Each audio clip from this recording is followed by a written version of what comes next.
السلام عليكم ورحمة الله وبركاته. أهلا ومرحبا بكم في قناة الربح مع محمد نور.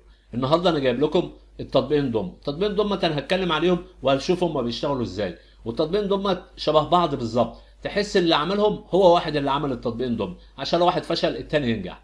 طيب هنشوف التطبيقين دول بيشتغلوا إزاي وبيكسبوا إيه ومكسبهم قد إيه وسحبهم قد إيه، واللي فعلا هنسحبهم ولا مش هنسحب. طبعا في تطبيق منهم أنا اشتغلت عليه وكسبت منه 200 وبعد كده كسبت 150. طب هل ال 150 دول وال 200 انا استلمتهم ولا ما استلمتهمش؟ كل ده هنشوفه في الفيديو. طب تمام. التطبيقات ديت هدفها ايه؟ هدفها فعلا ان في اعلانات كتير جدا. كل ثانيه اعلان، كل ما تضغط على حاجه تلاقي اعلان ظهر لك، كل ما تعمل اي شيء تلاقي اعلان ظهر لك، حتى لو هرشت هتلاقي اعلان ظهر لك. فالاعلانات كتير جدا في البرنامج ده. فاحنا هنشوف البرنامجين دول بيشتغلوا ازاي وهيكسبونا ايه وايه هدفهم، وانا فعلا استلمت الفلوس ديت ولا ما استلمتهاش وضحكوا عليا في الاخر. تابعونا.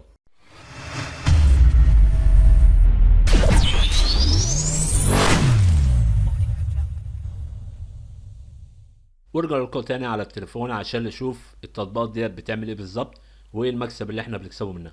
هم ضمن التطبيقين. طبعا انا اشتغلت على تطبيق واحد اللي هو جاك بوت، ده اللي اشتغلت عليه ودوت اللي ضيعت فيه وقت شويه عشان اعرف فعلا ان التطبيق ده بيكسب ولا لا، وايه المكسب اللي هيجي لي منه وايه الخساره اللي جايه لي منه. هنفتح التطبيق. تمام. التطبيق بنفس النظام، هو بيجيب لك فيه مثلا ايقونه كده كاميرا او تليفون او تلفزيون، لو ضغطت عليها هيقول لك جمع عدد معين من الكاميرات ديت عشان في الاخر هتكسب الكاميرا. انا لو دخلت قلت له ماشي هيقوم جايب لي اعلان. تمام. فهو الموضوع كله اعلانات، الموضوع كله اعلانات زي ما انتم شايفين كده، اعلانات يعني ما شاء الله عليه. طبعا هنقوم طالعين من الاعلان، هنقوم نفضل نضغط على الشاشه. هو ده الشغل، اللي انت تفضل على الشاشه وتقوم موقع الفلوس ديت تحت، ان انت بتجمع كوينات وفلوس والكلام ده. بيفضل بقى بيديك ايه نقاط فوق كده زي ما انت شايف، تفضل تتك. هو ايه هيبقى فيه شغل كتير، وممكن العمليه تسخن دلوقتي وهتلاقي الدنيا بتمطر فلوس حالا.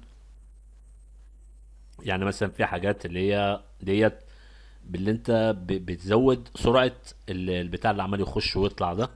تمام. تفضل بقى ايه تلعب على كده.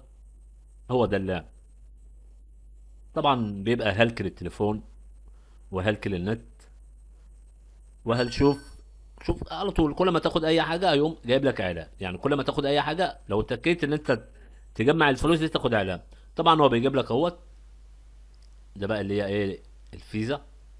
تقعد تختار كده. تمام. وبيقول لك عشان تاخدهم لازم تضغط هنا، لازم تشوف الاعلان اجباري. يعني انت عشان تاخدهم لازم تشوف اعلان. طبعا وهو نفس الاعلان وفي اعلانات كتير برضه. فاحنا هنشوف دلوقتي برضه الشغل عليه هيبقى ازاي. هنقوم طالعين من الاعلان. خلاص هو ده اللي احنا كسبناه هينزله لنا. ده بقى اللي بيجمع فلوس، يعني الفيزات اللي مرميه دي اللي بتجمع فلوس. تمام. الدنيا بقى ابتدت تمطر هي زي ما قلت لك. طبعا بقى الفيزا اللي بتقع. تمام. الفيزا اللي بتقع بره دي هي اللي بتتحسب. تفضل بقى تلعب على كده لحد ما توقع. اعلان يعني زي ما بقول لك كده، لو عملت اي شيء هتلاقي اعلان جالك. غيروا الاعلان المره دي. قالوا هم طالعين من الاعلان. تمام. وهنكمل برضه هوريكم دلوقتي الاثبات ان الموقع ده عبارة عن تضييع وقت، عبارة عن اللي انت بتكسبهم مشاهدات اعلان وخلاص. طيب هنيجي بقى احنا دلوقتي، انا اشتغلت عليه فترة.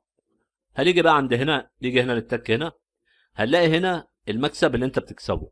طبعا انت كل ما بتجمع الفيزا اللي هي اللي بتترمي دي وحاجات تانية، فبيجي لك اللي هو الصوت بس عشان، فبيجي لك اللي انت بتملأ الخانات ديت. تمام. عندك هنا ارقام ما شاء الله رهيبة يعني.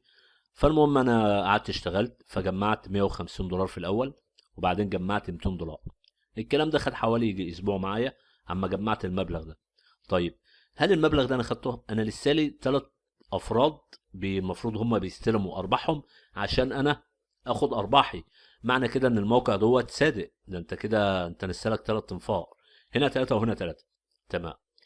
انا اول ما كسبت ال 150 وال 200 دمت، كان الرقم 3 ده كان 4000 وحاجه، يعني 4800. واللي تحت كان ممكن يبقى 5000 فرد اللي المفروض هو ياخد ارباحه الاول وانا وراه بالدور، يعني واقفين طابور عشان ناخد الفلوس طبعا اللي هم عمالين ينموها علينا. تمام. طيب قعدت قد ايه علشان اوصل لثلاث انفار بس؟ قعدت حوالي شهر ونص. شهر ونص ال 4000 كل يوم الاقيهم بينقصهم. طبعا بقى أنا كل يوم بخش على التليفون عشان اشوف ايه الفلوس هتيجي ولا لا. ما انا بصراحه الواحد يعني عايز يتدفى كده بالفلوس. فالمهم جيت كل يوم ابص الاقي مثلا ايه، كل يوم ينزل مثلا 100 واحد، كل يوم 100 واحد، كل يوم 100 واحد، كل يوم 20 واحد، كل يوم مش عارف ايه، كل يوم ايه، لمده شهر ونص. تمام. طيب الثلاث افراد بقى لهم قد ايه؟ بقى لهم حوالي يعني، والله انا متهيالي كده دخلوا في الخمس شهور. الثلاث افراد دمت ثابتين لحد دلوقتي مش راضيين يتغيروا. مش عارف هم جم على وقت الخزنه قفلت، فمستنيين دورهم بقى لما الخزنه تفتح وياخدوا الفلوس. فهو التطبيقين دمت طبق الاصل هما الاثنين فكره واحده. حتى اللوجو بتاع اللي بيعمل التطبيقات هو نفس الشركه اللي عامله التطبيقين. يعني تحس ان اللي عمل التطبيق راح عمل تطبيق وخد واحد هديه عليهم نفس الموضوع. فالمهم هم الناس ديت برضه فكرتهم كلها اللي هو الاعلانات. مفيش مكسب. زي ما بقول لك كده انا قعدت حوالي فتره طويله جدا على الثلاث افراد دمت. هو المفروض هنا كاتب لك بالانجليزي، يعني انا ترجمتها قبل كده عشان ما بعرفش اقرا انجليزي بصراحه. ترجمتها قبل كده لقيت ان في دمت الاشخاص اللي هم هيقبضهم وانت يعني مستني الدور بتاعك. فهي ديت فكره التطبيقين. فيا ريت ما تضيعوش وقت في التطبيقات اللي شبه دي بالظبط. يعني هي التطبيقات دي برضو فيها منها كتير. المشكله اللي التطبيقات ديت بتستغل حاجه الناس وتقول لك اما اعمل تطبيق اهو انا ايه بدخلهم يشوفوا الاعلانات بتاعتي بالغصب عنهم. هم بيبقى في دماغهم يخشوا عشان يكسبوا فلوس، وانا في دماغي انا اللي بكسب لوحدي. فرد برضو انواع من التطبيقات دي ما حدش يقعد يضيع فيها وقت. تابع القناه وانت هتلاقي مواقع وتطبيقات فعلا كويسه. زي ما قلت لك قبل كده الربح بتاعها هيبقى قليل شويه بس هتبقى حاجه مضمونه وحاجه فعلا فيها ربح. فتابع القناه، اشترك وفعل زر الجرس عشان اي فيديو او اي قناه او اي تطبيق او اي موقع احطه يجي لك على طول. والسلام عليكم ورحمة الله وبركاته.